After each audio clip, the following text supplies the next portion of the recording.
Hello, everyone, and welcome. We will give folks a moment here to log in. But if you are here with us, this is the STEM Fest webinar for Oglethorpe. We're so excited you're joining us. We have a lot of interesting content, a lot of great folks here to talk to you about their experiences at Oglethorpe. Like I said, we will give folks a minute to filter in, but I see that we have attendees joining us, so welcome. I am here with Dr. Baube, who will introduce himself here in just a moment, but we have multiple faculty members and students who are here to share with you about the STEM programs at Oglethorpe. My name is Kelly Butler. I'm the Associate Director of Admission. I will be hosting you, so really just facilitating the awesome conversation between faculty and students and yourselves. We would love for you all to utilize the Q&A function of Zoom. So you should have a Q&A box. Please feel free to send us your questions. You are welcome to send them anonymously, but we would love it if you're comfortable enough to use your name so that we can get back to you if needed. I will be monitoring the Q&A function and giving the questions to our faculty and students. So we will definitely be watching those and presenting your questions to the group. So definitely you can start sending those now, and we will send them to everybody as the time goes on. If you're just joining us, welcome to the STEM webinar. My name is Kelly, and I think we will go ahead and toss it over to Dr. Charles Baube to introduce himself and tell us a little bit more about the program and what we're going to hear about today. Hey, good afternoon, everybody. Thank you so much for showing up. I have to say this is my first time trying to do a big group presentation and conversation, so we'll see how it goes. First of all, I guess what I should do is introduce the fact that I'm from Oglethorpe's beautiful satellite campus up in the suburbs of Northeast Atlanta. In other words, my living room. And I'm here in a couple capacities here today. So Kelly has walked you through the introduction very briefly. Let me do a little bit more. I'm going to take 15 minutes or so, take your questions, sort of get us established with the routine and such, talk a little bit about Oglethorpe University and its science division and its science programs. A little while after that, I've got a colleague of mine, Dr. Lea Alford, coming in, and one of our seniors, Mackenzie Simpson, coming in, and the three of us will spend a little bit of time talking about one of the programs in the sciences, that is the biology program. And for many of you, there's a lot of interest, of course, in pre-professional studies, oftentimes called pre-med, but I tend to generalize that into pre-professional studies. And so we'll kind of do a combined with that. And then our colleagues from physics and engineering will speak for a little while about our dual degree program, and I'll tell you a little bit about that with the introduction. And then our colleagues from chemistry will begin to talk about that program. Then we'll wrap up with one of our concentrations, our public health program, founded and introduced by my friend and colleague, Dr. Schmeichel. And so a lot going on. I understand folks will be dropping in and out. So one thing I asked Kelly is if there's any questions that they pop up, which I already see there's one.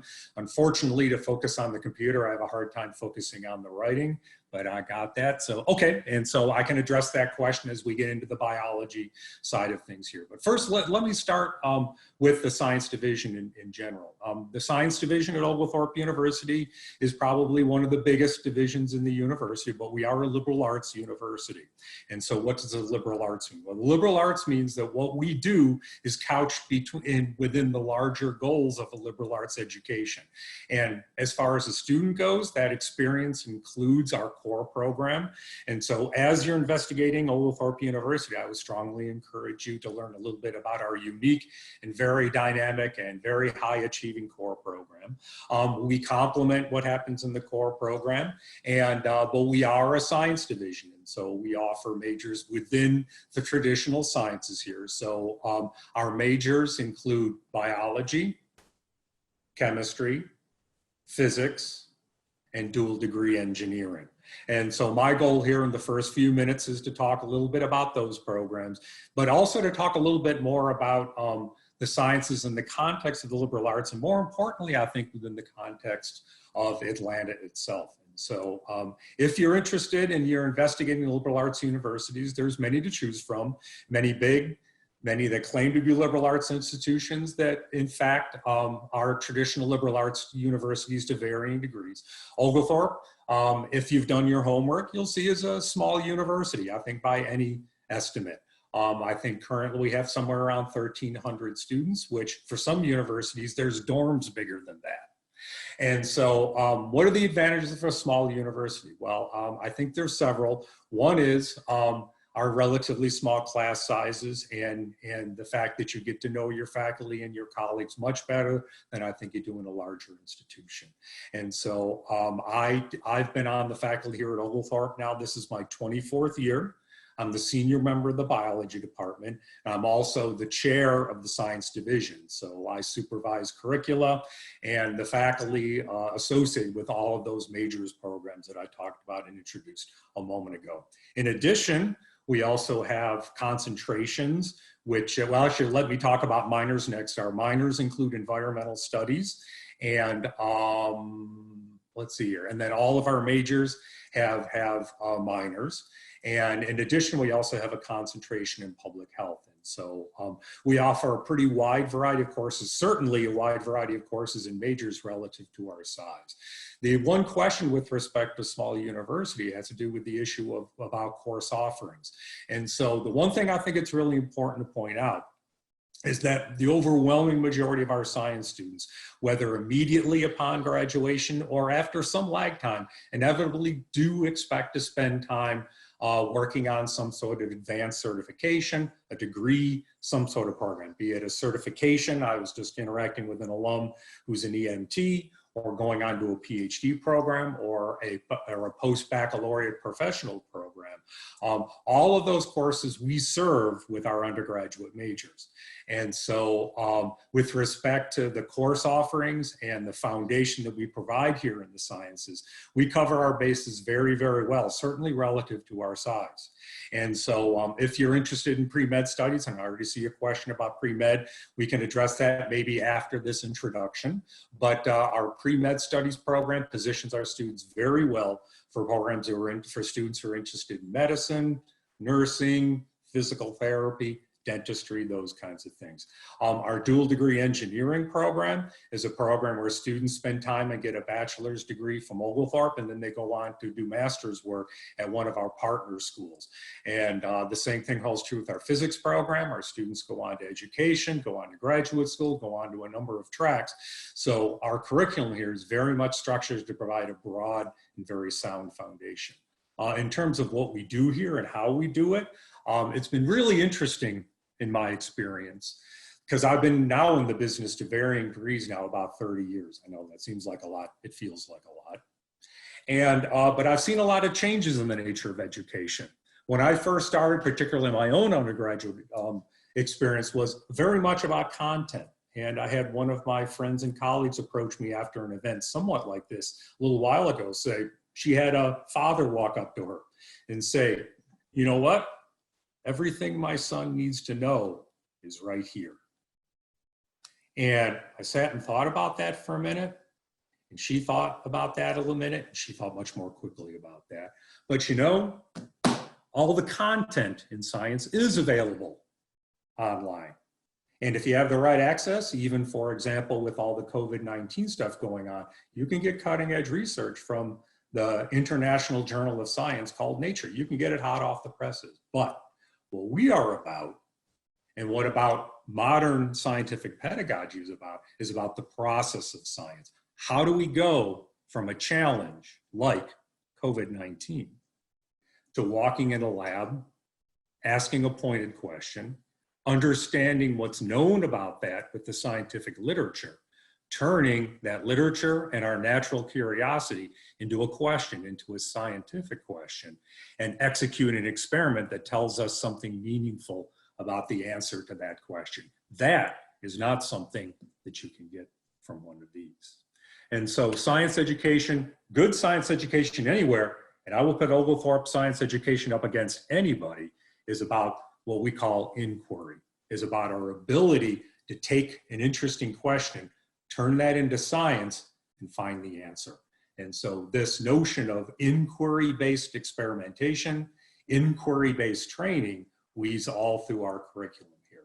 One thing I would add, I do want to take a moment to answer some questions here, is that as a liberal arts institution, Oglethorpe is pretty unique in the sense that, unlike a lot of other liberal arts institutions that might be in a cornfield somewhere, on a beautiful lake up in a mountain somewhere, or something like that, Oglethorpe is a small college in the middle of a very large metropolitan area.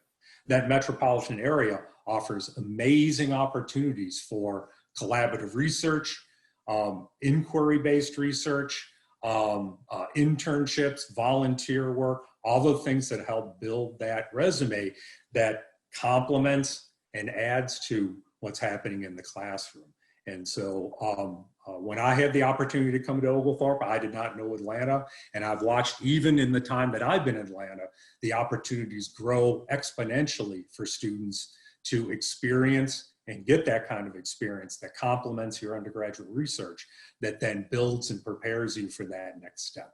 Okay, so do we want to ask some general questions? Are there any general questions? I'm happy to address with my colleague, Dr. Alford, the biology and the pre-med issues, but are there any general questions that are coming in yet? Oop, your mute is on. There we go. Thank you. All right. So if you are just joining us, welcome to our STEM Fest webinar. We're so happy you're with us. Right now we are having a discussion with Dr. Baube, who's our division chair of the sciences. And we've just been joined by Dr. Alford, who's also one of our biology faculty. And we're gonna have a conversation additionally with one of our awesome students, Mackenzie. And Mackenzie's welcome to pop in as well, who's a student who's studying the sciences with us. And we're gonna take your questions about biology, pre-med, other pre-professional tracks that we offer during this portion, and then we will additionally move on to other subjects later. So definitely use your Q&A function to ask us questions. Please do. Yeah, and feel free to use your name if you feel comfortable, so that if we don't have time to answer your question, we can follow up with you after. So we're getting a lot of questions, and we always get a lot of questions about students who are interested in the medical field. What should they study if they want to be a doctor or a surgeon? Does it matter what their major is? And what does it mean to be a pre-med student? Right. And actually, again, maybe now that Dr. Alford is here and we've got Mackenzie handy, maybe we can transition to the specific programs. But I do see one thing from, I believe the name is Ashlyn. It says, does Oglethorpe have a biomedical or macromolecular engineering degree? And so Oglethorpe provides a general broad-based education. The one thing I would point out with very specific, very highly technical areas like that is that those almost exclusively do tend to be graduate programs. And so you're looking at earning a master's in biomedical engineering or a master's or a PhD in macromolecular engineering. Those are graduate degrees. For that graduate degree, any graduate degree, what's really necessary is the scientific foundation. And so there may be biomedical and undergraduate engineering programs out there, but ultimately people that are practicing engineers in this area have those advanced degrees. The point is to build from the foundation to that very highly specific, very technical apex in the form of a graduate degree. That said, all of those programs start with the kind of foundation that Oglethorpe offers within its science division. If you're looking at a very specialized degree like that, you look for the keywords. You look for engineering. You look for bio. You look for medical. And if you tease those apart, those foundations all come from within the realm of biology, physics, engineering. And whether you are in a dedicated program or in a more general program like Oglethorpe's, you start at the same level. And so getting a bachelor's degree is the necessary step to getting the highly technical advanced degrees. And so it's about prerequisites, and we'll talk about pre-med requisites here in a minute. We could talk about pre-biomedical engineering prerequisites, but really the idea is getting that sound foundation. And Oglethorpe offers the same kind of foundation, and I would argue in many ways a somewhat more enriched foundation that prepares you for those graduate programs that are the necessary certification for those advanced, very technical degrees. Yeah, really good advice. Important to remember that if there's something that you want to do and you're seeing really specific graduate programs, usually there's not an undergraduate major for that in every case, but we definitely want to match you up with something that fits, and that's what we're here for. Before we get too deep into the questions, I don't want to miss giving Dr. Alford and Mackenzie the opportunity to Yes, introduce please. themselves. So would you guys mind telling us who you are and a little bit about your experiences? Sure. So I'm Dr. Lea Alford. I've been biology faculty at Oglethorpe. This is my 5th year, and a rotating position. We all share this, but I'm currently the biology program coordinator. So that is looking at the biology major and minor, for that matter, and assessing it, looking for its rigor and consistency amongst all of the students. So looking at the program as a whole. So I would like to take time just to tell you about a little bit about our biology major.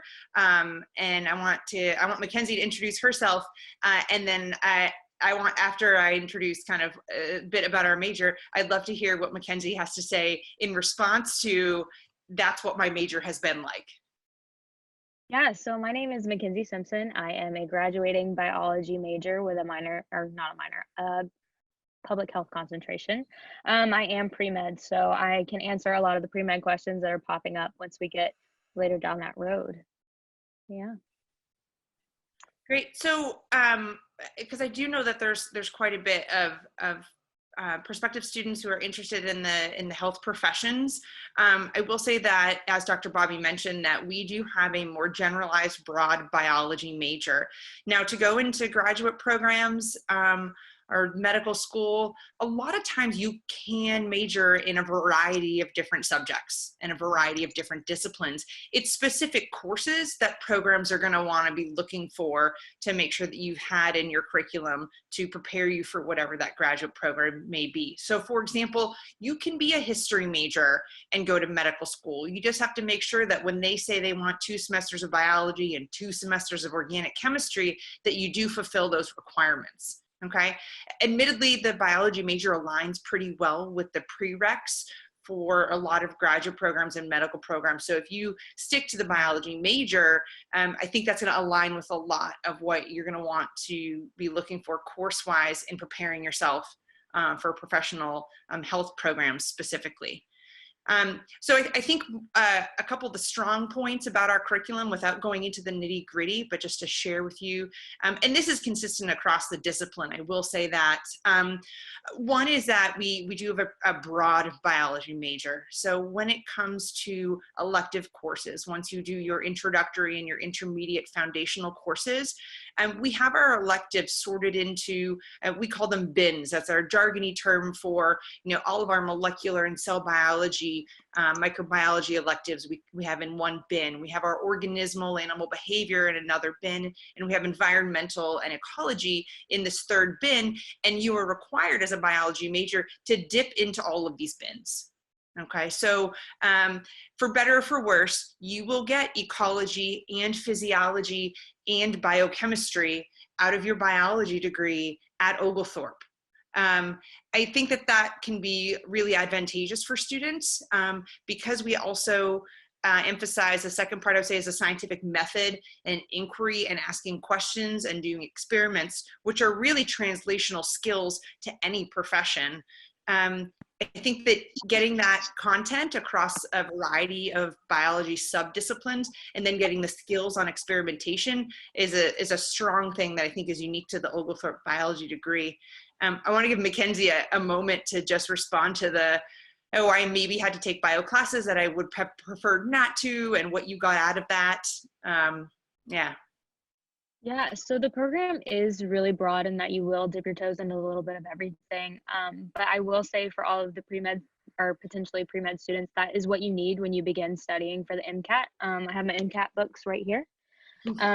So once you start studying, you realize that you need all of those disciplines. It's not you just need to know human physiology and human anatomy. You're going to need to know biochemistry, organic chemistry, psychology, and sociology, things like that you will have to take as a biology major anyway. So whether you decide to go into a graduate program or a pre-professional program, it really helps you. I had the opportunity of doing research associated with Oglethorpe through a pipeline internship, and that my education that I was receiving at Oglethorpe helped me tremendously. They were actually really impressed that I was able to do a lot of the lab techniques that I was doing. They didn't expect an undergraduate student to be able to do a lot of those things. So the education that you're going to receive here is incredible and will reach a broad aspect of postgraduate things. Yeah, and Mackenzie brings up a great point, the opportunities in STEM and in the sciences, and I can specifically talk about it within biology, what the opportunities are outside of the curriculum. So we really believe that we want all of our students to graduate from the biology program with a significant amount of experience in designing experiments, analyzing data, reading through the primary literature, which is always a alumni favorite when they come back and say, oh, thank goodness I knew how to read in the primary literature, as opposed to just the textbooks. So I think that inquiry, it starts in your first year. In our introductory course is not called Survey of Biology. It's not Intro Bio. It's called Biological Inquiry. And it's about asking questions of the biological world. So we start by characterizing, what does it mean to be living in studying these organisms? And then really the science and the curiosity and the questions drive the content. We know that everyone has the cell phone, you know, the little dictionary and encyclopedia in your hand. So there's no reason to grill you on vocab. We think the skills are really more important in that sense. So within the curriculum alone, you will get some significant experience with research and designing your own experiment, asking your own questions, and diving into the primary literature to kind of lay a foundation for what you want to investigate. But on top of that, we do have, one example is we do have research opportunities within the division and within biology, both at Oglethorpe and with some partner institutions. So there are 4 biology faculty currently, which means that there are 4 labs in biology to join, which is not many for all the students, and we know that. And so we partner with, for example, Mercer, which is where Mackenzie did some work, with a few faculty over there who love the Oglethorpe students, and get over, and they get to do some really great experience because Mercer, the campus locally, does not have any undergraduates. And so they kind of dip into Oglethorpe for some undergraduates. And a lot of that research is a bit more clinically based and translational than some of the stuff that we're doing at Oglethorpe. So that's a nice connection to the health professions as well. We also have internship opportunities. I would say research is kind of the most common focus outside of the curriculum for students to pursue. And I know later you're going to hear a little bit about our concentration in public health and kind of some spin-offs of that in terms of internships. So I see a lot of questions popping up. I wonder if we want to go ahead and address some of these questions. Yeah, let's take more questions. A lot of them are similar to each other, so we can start with this one that seems to address what a lot of people are wondering, and you touched on it a little bit already, Dr. Alford. But people are wondering the benefits of, you know, specifically being a pre-med student at Oglethorpe, which you guys touched on, but also what partnerships do we have like Mercer with either research and or internship opportunities for our students to really be great candidates for graduate programs or med schools? Mm-hmm. Go ahead, Lea. Yeah. Okay. Yeah, so Mercer is one of our partnerships. We also have a pipeline program with Emory with a specific lab there. And we also have many faculty that are collaborators in their research with Emory faculty and have ties there. So there are some connections there.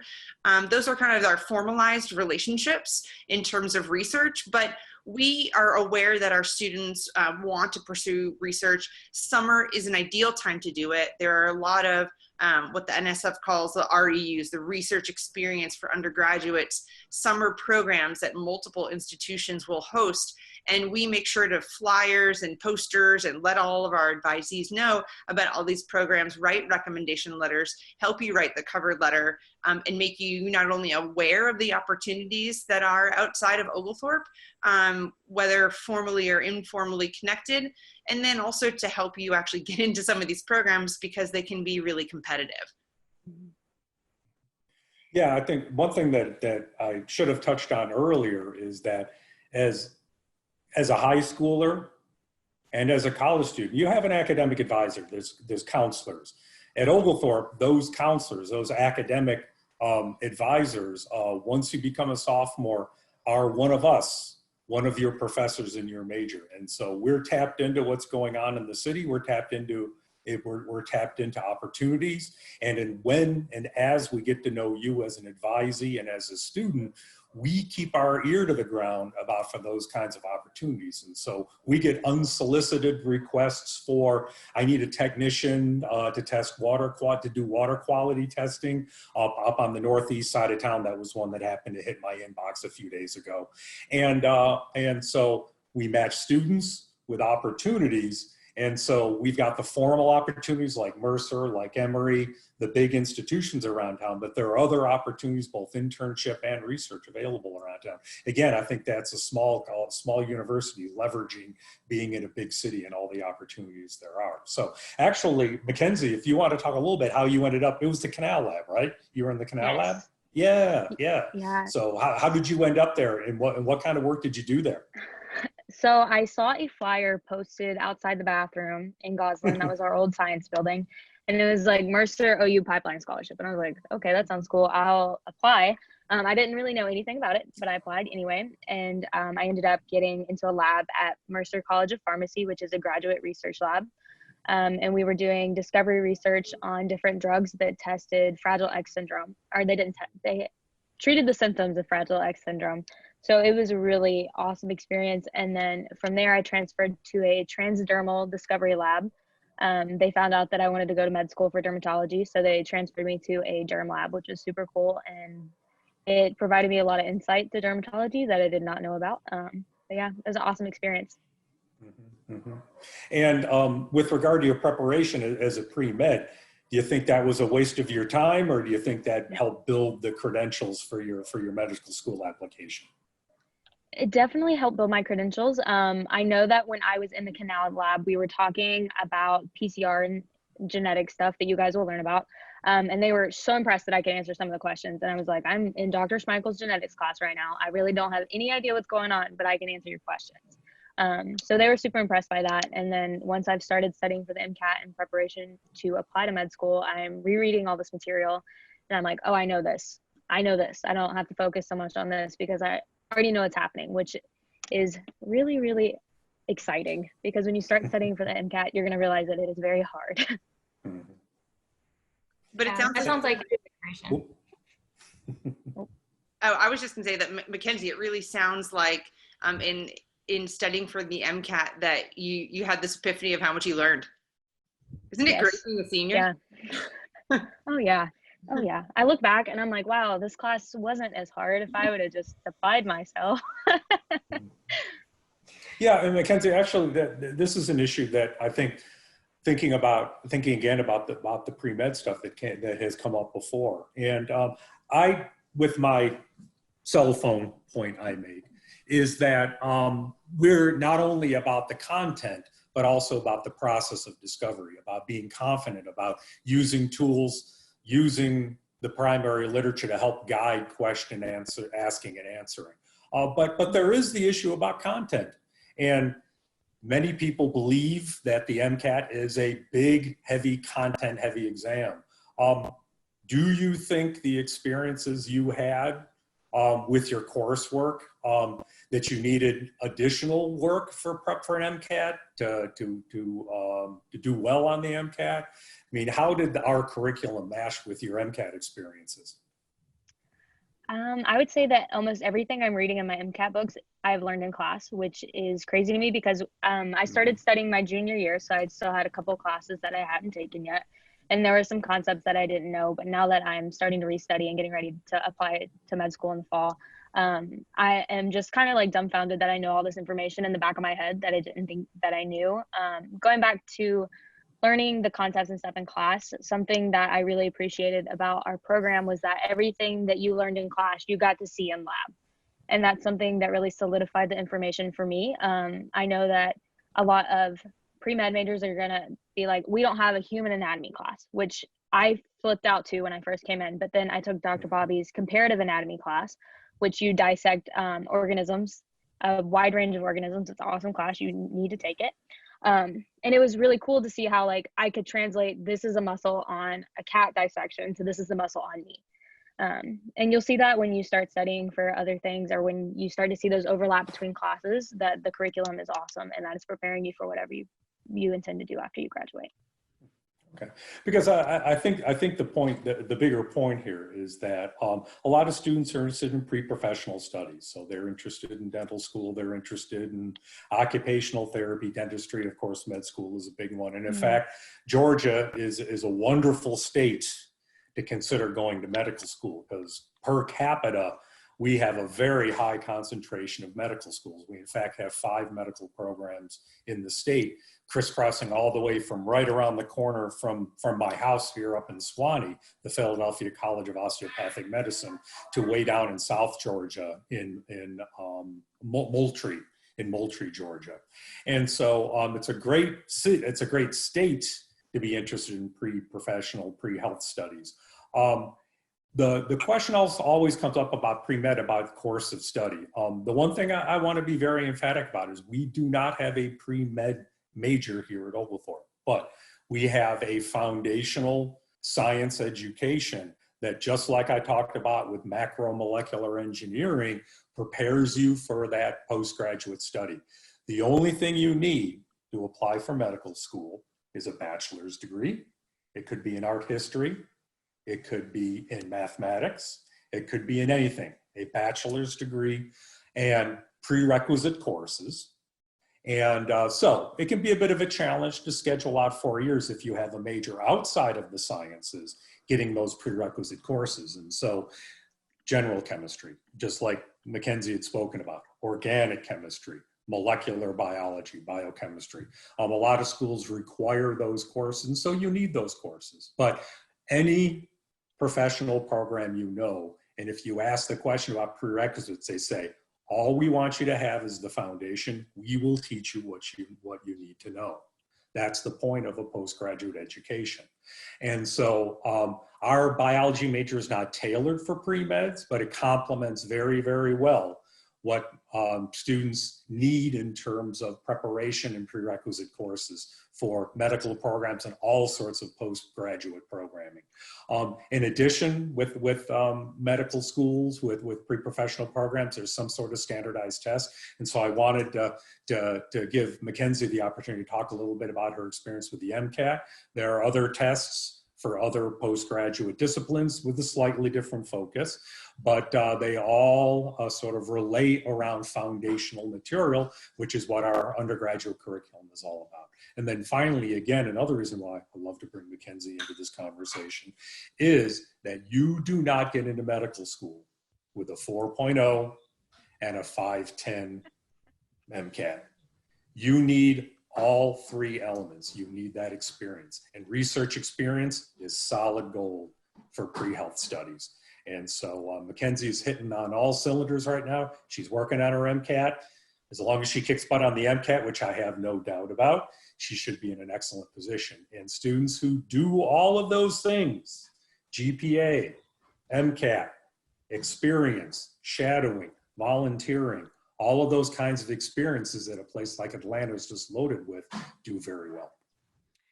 Yes, exactly. Got to hit on all those aspects. And in the exact same vein, we have another question from Talia, who's wondering, how does Oglethorpe incorporate hands-on learning / labs for students? And I will add to that, how has the new Cousins Center, which I am broadcasting from, helped improve the programs and the experiences for our students? Well, I'll start there, and I'll let Dr. Baube and Mackenzie kind of fill in. Our curriculum is jam-packed with labs and hands-on learning, and we understand how important that is for the learning, for the inquiry, for the experiments. The Cousins Center is fantastic. I will say that right now during this pandemic, we've had a little bit of a struggle because we do really love our labs and our time with our students. I mean, it's my favorite part of the classes that I teach. The Cousins Center is a beautiful place and space that is pedagogically sound and is set up for really some great learning in a lab setting. So everything from sight lines from where you're sitting in the lab benches in groups of 4, for the projector, lots of whiteboards, and lots of room in between the benches for faculty to kind of move around and the professors to come and interact with you. We have a lot of great equipment that came also with the new building, some really impressive equipment actually. But in addition to that, there are also some subtle things like white bench tops, or gray and white, so that it's bright and cheery and we have a good kind of feeling and ambiance in there. And I know that sounds weird, but it's true, right? We're not in this dark, dingy research space, you know, that's a basement of any kind. It's a beautiful space with a lot of glass. And people are coming in and out all the time.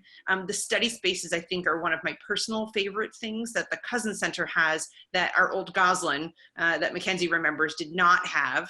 We love our students to be right around us, studying right under our noses and knocking on our doors all the time. And in Goslin, what that looked like was students sitting on the floor in the hallway, because there wasn't really the space for that to happen. Now there are these stunning study rooms that are glass walled that you can write on with TVs and the HDMI cord so that students can work in groups together. And if I go to check the mail and I pass by a study room and I see students in there, I just knock on the glass and, you know, open it up and go in to interact with the students. So you're around your professors and your peers in the sciences as much as you want to be. And it's a really fantastic space for that type of learning. Mackenzie, you've been in both buildings. Yes, I was in both. Yeah, right. Yeah, so you guys will never get to experience Goslin. It was kind of like an entity in itself. Cousins is incredible, and it's awesome that you get to learn science there. But Goslin was kind of like that dark, deep dungeon that you just kind of found yourself going to all the time. But yeah, I was involved in the transition from Goslin to Cousins. So there was a time period where we had our classes in the basement of the library in this rigged up lab that worked, and it was awesome because we got to learn in the lab space like we do in Cousins. But that was an awesome experience. Dr. Alford can testify. There was a time in biochem that we were using a chemical and we all almost passed out because there was not ventilation in the library. Yeah, it's awesome. Cousins is like a dream come true in a palace, so appreciate it a lot. Yeah, and I think it's worth pointing out that this is something I never appreciated until we got into this project. The money, honestly, the money and the will came through to give sciences a new space. And that is, there's a really interesting relationship with how a building is laid out and how it functions. It seems logical in retrospect, but it doesn't seem so obvious until you get into it. We, in fact, brought in a consultant that made us think long and hard about what we wanted to do in the classroom and how we wanted to do it and how the design of that classroom complements that. And so lots of open air, lots of glass, lots of space, easily visible screens for projecting materials off of microscopes and PowerPoints and all the rest of it, videos, all that kind of stuff.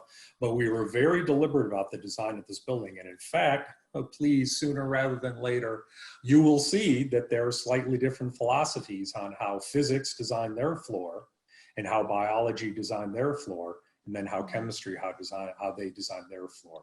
Very much consistent with their approach to instruction and how they wanted to interact with students and make space and equipment available to them. And so the layout of the building very much parallels our philosophy of teaching. And it's really interesting to look at how the 3 floors address that particular point. All right, so I think we have time for just one more quick question. We got about 5 minutes left with our awesome bio group. And so we will ask another question here. Let's see, which would be the best question to ask. I know we talked about research opportunities, which is one of definitely the most important things to consider if you are thinking about graduate programs. Does anybody have any interesting internship opportunities that they can mention? We have a lot of students wondering about our Atlanta connection and whether or not these are, specific partnerships. What cool internship opportunities have our students taken advantage of with some of the big names in Atlanta? Let me just interject here real quickly, just by saying, internships can take on a variety of different forms. And so we do offer internships at Oglethorpe for academic credit. They show up in your transcript. You have to have a faculty supervisor. There's an academic component to it. It goes on a transcript, you get a grade, all that kind of stuff. In fact, I supervised Mackenzie's internship in public health last spring. And so we offer that. But again, getting back to the idea of Atlanta and all the opportunities, I know there are students that are doing internship and shadowing and volunteering experiences that I don't even know about. And that goes on your resume. That's something you can talk about when you're talking about future jobs and postgraduate programs. Those are experiences you can't take away. And so there are both formal, official university internships, and I know particularly in a big city like Atlanta, there are students doing all sorts of other things that don't even show up on my radar, which is A-okay by me. I think this actually might be a good time for Mackenzie, if you want to talk a little bit about FIDE, because I think there are some great connections that the students, as Dr. Baube was saying, have established themselves with Atlanta. Yeah, so one of the organizations that we have on campus is Phi Delta Epsilon Pre-Medical Fraternity. So it is a group of students that are all pre-med students that get together and meet once every 2 weeks, and we do volunteer opportunities. Like our philanthropy is Children's Miracle Network. So once a month we go volunteer at Children's Hospital of Atlanta.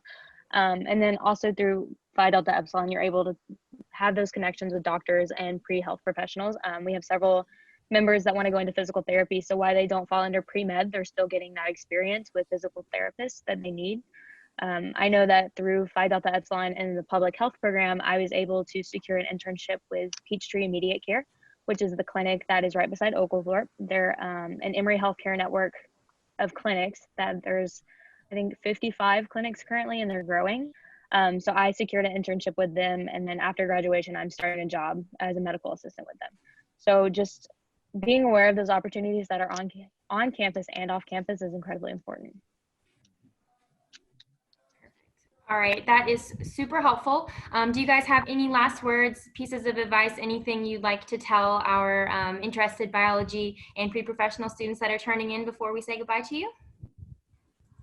I would just say there are probably some other questions here about pre-med track, about majors and course selection. Most students who end up on that track end up with me as their academic advisor, and I meet with my advisees a minimum of twice a semester, oftentimes more than that, and of course, multiple times a week, because most of them end up in my classes. And so if there are other questions off of our question and answer list here, I'm happy to field those. Folks are welcome to email me directly. You should see my name under my image here. My name is Charles Baube, and my email is just cbaube@oglethorpe.edu, and I'm sure Kelly would be happy to forward that information along. But I'm happy to address any particular and specific questions, as I'm sure my colleagues would also. Yeah, I was going to close with the same thing. We're available. I think one of the biggest things that Oglethorpe has to offer is the community feel in the big city. We're very connected with one another. And so please feel free to reach out to us at any point if you have any additional questions that are specific about the program or pre-health professions. Yeah, same goes for me. If you need any guidance from a student's perspective, I am here. I graduate in May, and after that, I'm not doing anything because of COVID. So if you guys need anything, you can just shoot me an email. It's lsimpson@oglethorpe.edu. Perfect. And we, as your admission counselors, are happy to play middleman. If you guys have questions you want to ask us, we are happy to reach out to faculty, students, and make those connections for you. So if your question did not get answered today, we definitely want to follow up with you. So please know there is plenty of opportunity for that.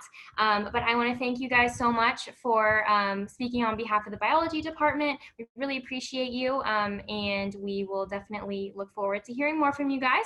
But you are welcome to turn off your video, and we will welcome our amazing physics and dual degree engineering group, who are welcome to turn on their videos when they're ready. Aha, yay, we have Dr. Meier, we have Hannah, one of our awesome students, and we have Dr. Rulison. So they are here from our awesome physics and dual degree engineering program. If you have recently joined our webinar, this is our STEM Fest webinar. We are doing multiple sessions for our multiple disciplines within the STEM faculty. So we are now welcoming our physics and dual degree engineering department. They are here to take your questions. So please use your Q&A function on Zoom. You are welcome to ask questions anonymously, but we would prefer if you use your name if you're comfortable, so that if we do not have time to answer your questions, we can follow up with you later. So I will be monitoring our Q&A box and asking questions to our group. But first, I want to give you guys an opportunity to introduce yourselves, tell us who you are and a little bit about you, and then welcome to give us an introduction to your department before we take some questions. Who's first? You're up first. Okay. Good afternoon. I'm Dr. Mike Rulison. I've been at Oglethorpe for 38 years now, and got my bachelor's degree from the University of Illinois and my master's and PhD from the University of Georgia. My research is largely in an area called self-organized criticality, which has to do with things like figuring out why lightning behaves the way it does, or rainstorms, or why galaxies form the way they do. And I also do some work on the spin of the proton and the history of cosmological thought. And the other hat that I wear is I'm the coordinator for the dual degree engineering program that we have with Georgia Tech and Auburn and Kennesaw State. So I think I'll say a little bit more about the dual degree program after my colleagues introduce themselves. Hi, I'm Dr. Mariel Meler. I am a physics faculty member. It's my 5th year at Oglethorpe. I am also the physics program coordinator, which is a little bit different than dual degree. They are separate things. And my research focuses on studying space plasmas. So I study how the plasma and the magnetic field that come out of the sun interact with the plasma and magnetic fields around Jupiter and Saturn. So I get to do what's mostly computational work. I use the information from different spacecraft that go out to those planets and combine that with models and simulations to try to understand this really cool, unique plasma environment. Hi everyone, my name's Hannah Dattilo. I'm a senior physics major at Oglethorpe. I have a concentration in astronomy and a minor in communications. I love the physics program at Oglethorpe. I don't know if you want me to talk about my research experience now or if that would be later, but okay, yeah, I'll just talk a little bit about it. I've done I've had a couple different positions at different places. So the summer after my sophomore year, I did some research at Louisiana State University, and last summer I was at Oak Ridge National Lab doing some research. At Louisiana State, I actually got to study gamma radiation. The project overall was studying how lightning and electric fields create gamma rays in the sky during storms. And so I got to work with a couple grad students to build a gamma ray detector, which was super fun and one of the best experiences. And then last summer, I was studying how to harmonize different data sets so that it is easier for people to kind of like look at data and then use that data to further their research. Yeah. That is very cool. I did not know what a lot of that meant, and you are doing some really awesome stuff. Very cool. Well, would you guys like to discuss a little bit about what it means to be a physics major, what the dual degree program is all about, and what students could expect to study or be involved in your department? Sure. I'll describe the dual degree program just briefly. So as I said, we have dual degree agreements with Georgia Tech and Auburn University and Kennesaw State. And we're also currently working on obtaining relationships with Clemson and University of Georgia. Basically, the way the dual degree program works is that student does 3 years at Oglethorpe where they take their basic foundational math and science courses, as well as general education courses, which is our core curriculum. And then follows that up with approximately 2 years at one of our engineering partner schools where they do their upper level engineering work. At the end of that 5 years, then you're awarded a degree both from the engineering school and from Oglethorpe. The advantages for the right kind of person of the dual degree program are that you have small classes where there may be 15 or 20 people in your calculus class instead of 300, as you might get at Georgia Tech. So you have personal attention and accessibility to your faculty when you're taking those foundational courses. The other thing that is a little bit harder to put your finger on, but is definitely an advantage of the program, is the communication skills that you develop as a result of our core program and being a liberal arts school. So you learn how to write well, how to speak well, those sorts of things that can enhance your employment opportunities, particularly after you get a first job. Moving up in an engineering corporation very often involves being able to be a good communicator. And so you gain those skills, as well as, of course, the breadth of a liberal arts education. So the roundedness that an Oglethorpe student gets compared to someone who just directly goes to the engineering school. So we typically have, I'd say in recent years, 6, 7, 8 students that move on each year from Oglethorpe to one of the engineering schools, and typically they do very, very well. It's very rare that a student, after completing our part of the dual degree program, doesn't excel when they do go to the engineering school. So I'll answer questions later about specifics, but that's a general overview of how the dual degree program works. Mariel?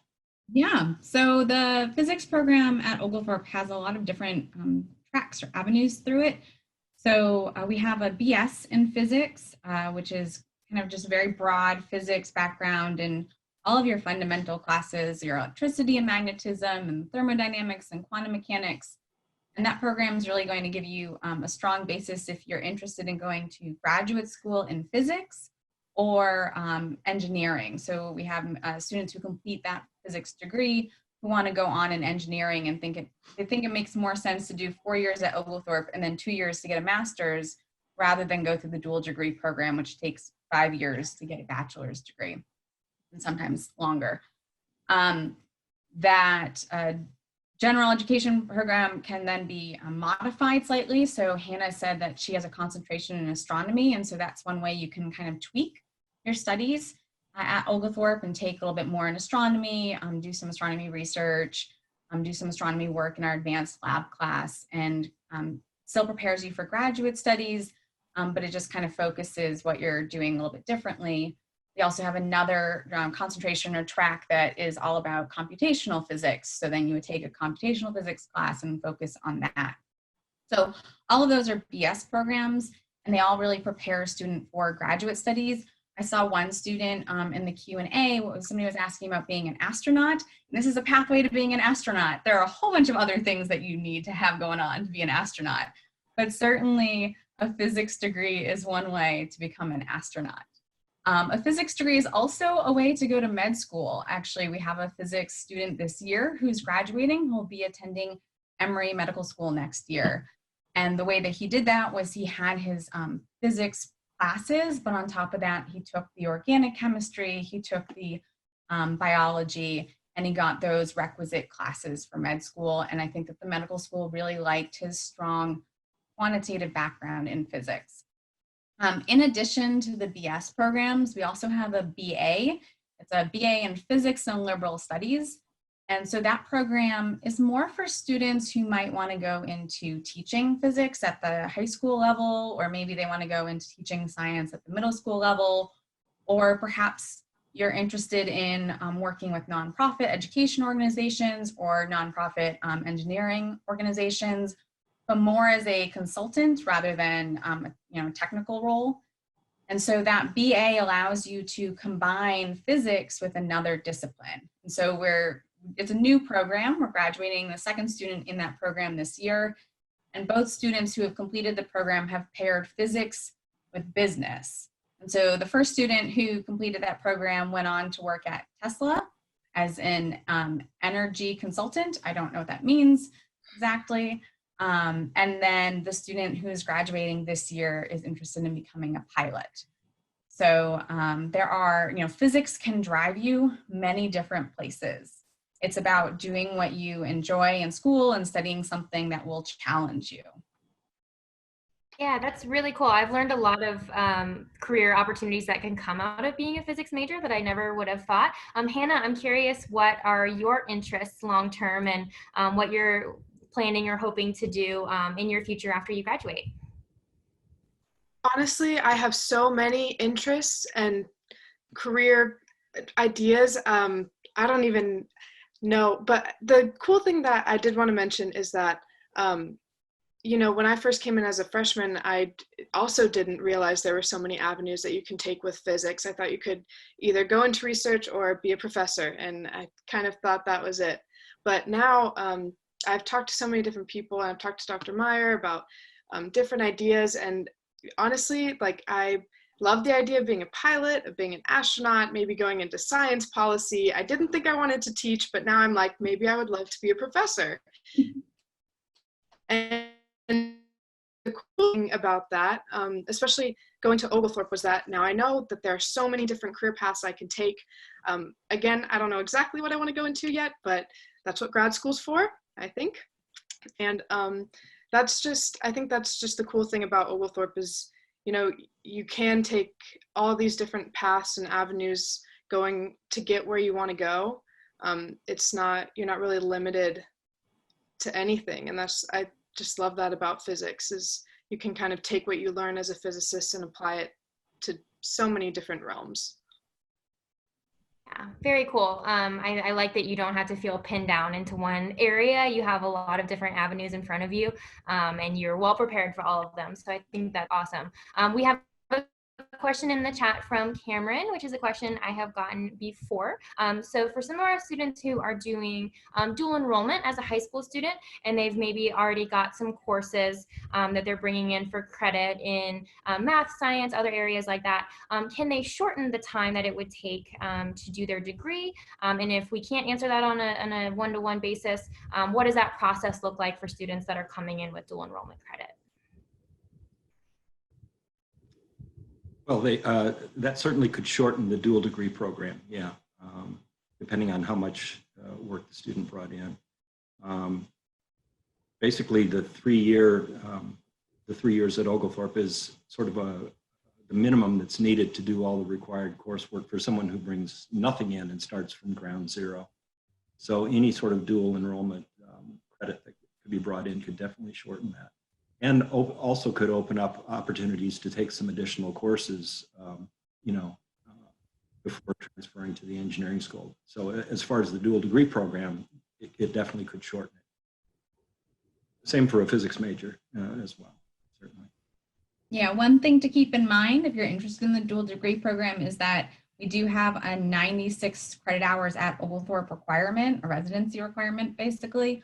So it might be that you are still taking maybe 2.5 or 3. I had one student who finished up her Oglethorpe part of her dual degree program in 2.5 years this year, but 2.5 or 3 years at Oglethorpe. But during that time, you're able to take a class or to do the ARCH program. So you're actually taking some classes at Tech or KSU that count towards the engineering program when you go to those schools. You might take some classes at Oglethorpe that count towards the engineering program that you're going to be going into. And so then you can shorten the program, the overall program, that way, by kind of getting some of those requirements done ahead of time before you go to Tech or KSU or Auburn. There is a subset there's a set of courses that are required of all dual degree students, but then depending on the area that of engineering that a student might be interested in, we can offer some additional courses that will actually shorten the time or the course requirement at the engineering school. Awesome. And if any students, you may have heard Dr. Meier just mentioned the ARCH program. If you're not familiar with the ARCH program, it is basically a way that our students can take classes at other area universities without paying any extra tuition fees, as long as there's a space in that class available. So our students are able to take classes at places like Georgia Tech, Emory, Georgia State, Mercer, Atlanta, different places like that, SCAD, maybe not Mercer, Atlanta, because it's a grad school, but there's lots of different options for students students. So if you are interested in taking a class that maybe is more specialized or something that we're not offering on campus, that is something that you can do through our partner schools with the ARCH program. Let's see, we have a question from Andrew wondering, is it possible to major in mathematics instead of physics for the dual degree engineering program? A new question. The program as designed is through physics, because when you go on to the engineering institution, the classes that you take there are kind of physics based. And so while you're taking a lot of math while you're at Oglethorpe,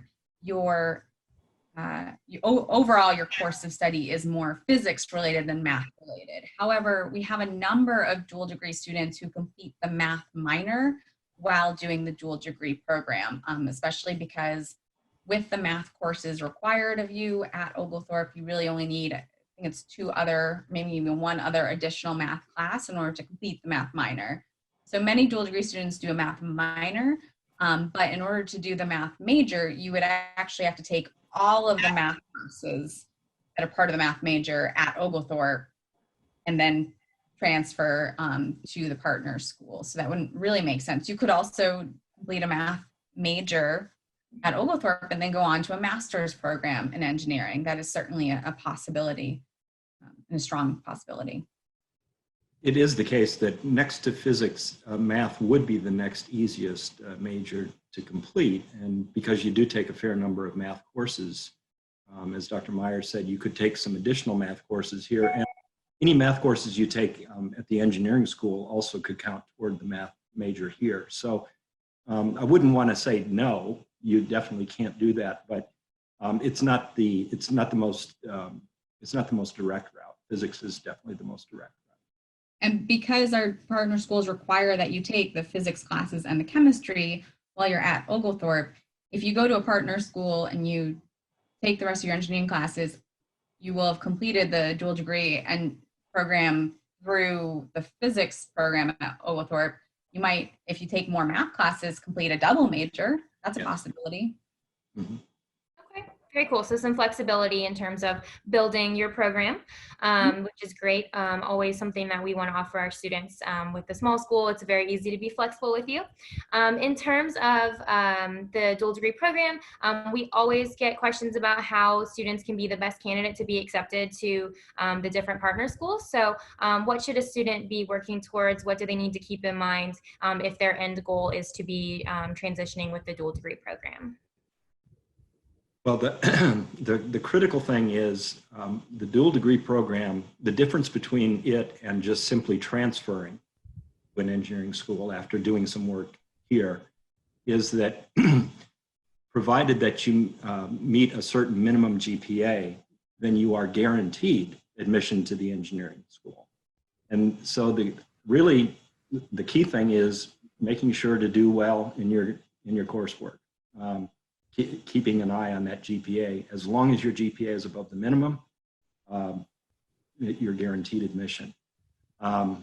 So the math is the most intensive, I think it'd be fair to say, part of the dual degree program while you're at Oglethorpe. You're taking more math courses than you are anything else while you're here. And so strength in that mathematical background is very, very important. And of course, that helps with the physics and chemistry as well. But I think the main thing is to be sure that you're planning to hit the ground running and do well in maintaining that GPA. Awesome. Okay. And I know that our advisors want to work with students while they're enrolled at Oglethorpe. So if being a dual degree student is your major, your program, then your advisors and professors will work with you to make sure we're getting you into those programs.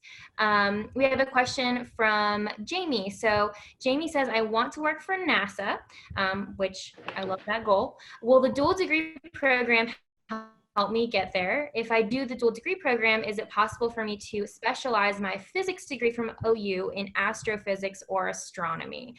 So we can also broaden that out just to say in general, if students are looking for NASA or a NASA type career, something in astrophysics, something like that, how would going to Oglethorpe be good preparation for that? Study physics. Yeah, absolutely. If you want to go work for NASA, I worked for NASA. If you want to go work for NASA, study physics really, and go to graduate school for physics or astrophysics. And that is how you can work for NASA. Certainly being an engineer will get you there. It's a question of what do you want to do?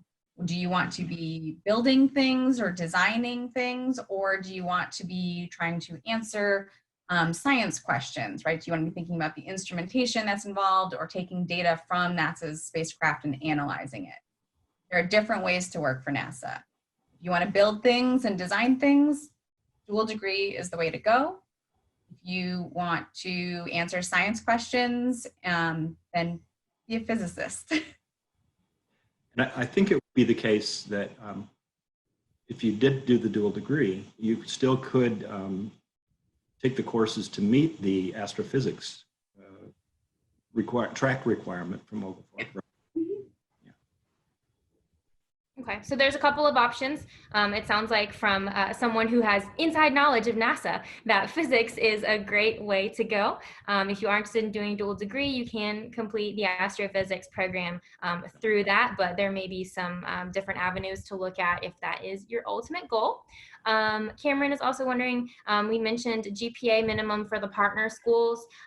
Do we know off the top of our heads what those are for each partner school? Or if not, we can always follow up with Cameron on that. Yeah, so with Georgia Tech, the minimum GPA sort of differs depending on the field of engineering that the student's interested in. So for the more popular engineering fields, it's a 3.3. For the less popular, it's 3.1. And those do change from time to time based on, what the demand is for a particular engineering field. And for Auburn, what was the last number we have, Dr. Meier? I think. I can't remember. I thought it was a 3.0, but I might be wrong. I think it's 3.0. Yeah, for Auburn. Same for Kennesaw. Yeah. Great. So getting a little bit back to the more general, could you guys discuss some of the research and or internship or work options for our physics and dual degree students, some ways that they can get some hands-on experience, both either on campus or off campus within Atlanta? You want to take the REU thing, Dr. Meier and Hannah? Yeah, I'll start and then Hannah can jump in. So one way that our students get experience is through participating in summer REUs. Hannah talked about some of the REUs she was involved in, and we have another student who's doing an REU this summer.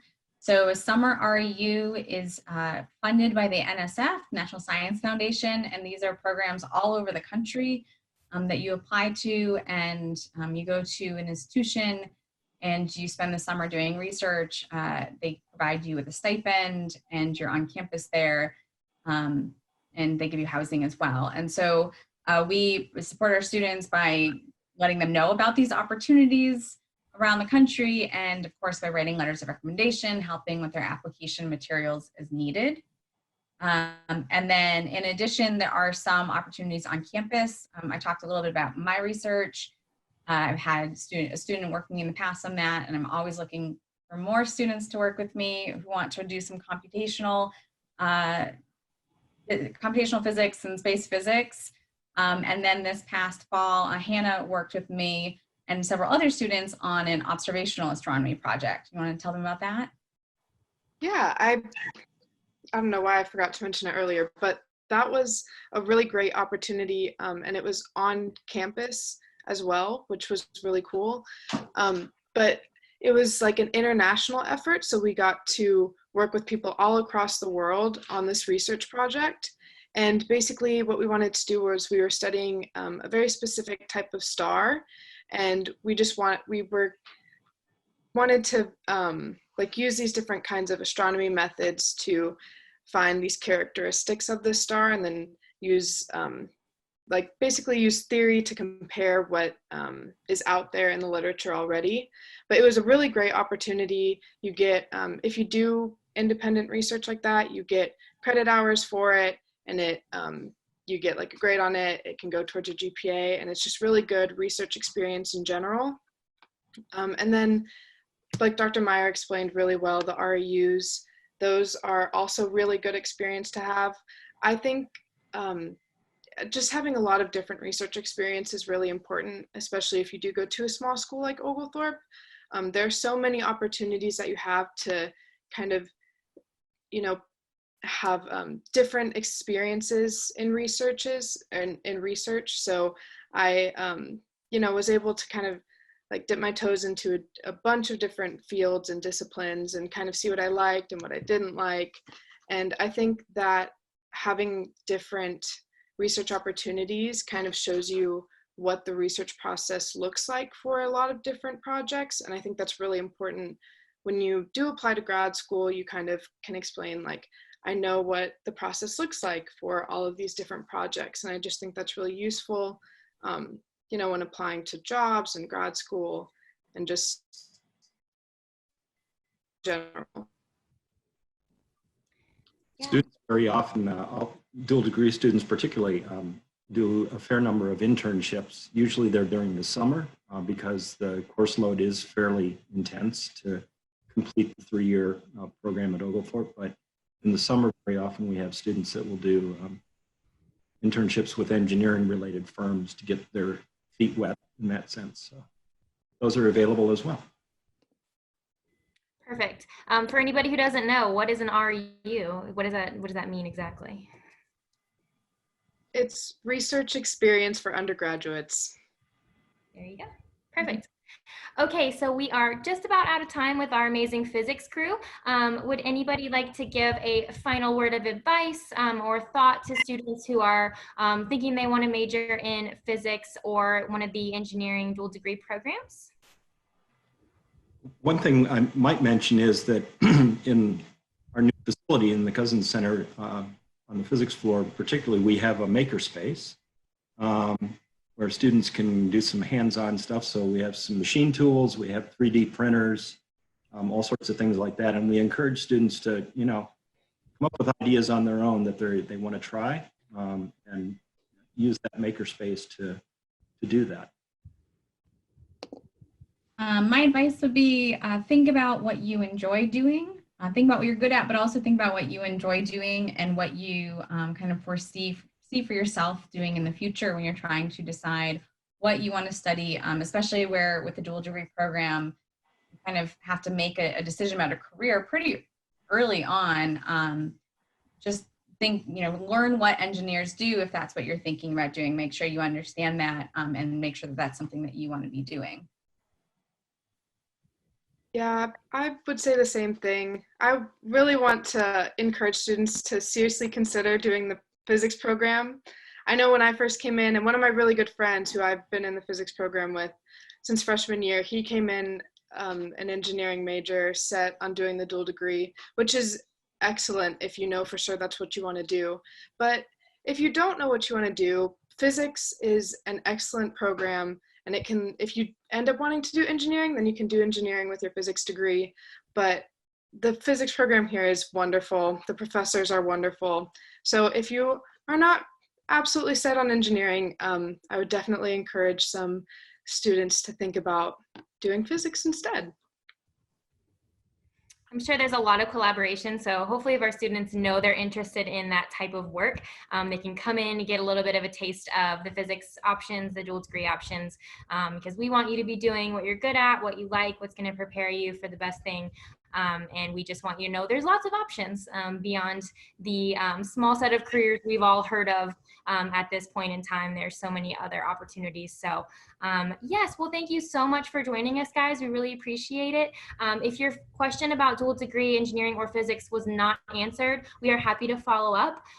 Please make sure to send us any more questions that you have. We're happy to connect you and to seek answers from our faculty and get back to our students. We'll also, if we have your name and we didn't answer your question, we're happy to follow up. But thank you to Dr. Meier and Dr. Rulison and Hannah. We appreciate your time. You are welcome to turn off your video whenever you're ready, and we will welcome our amazing chemistry program. Thanks, guys.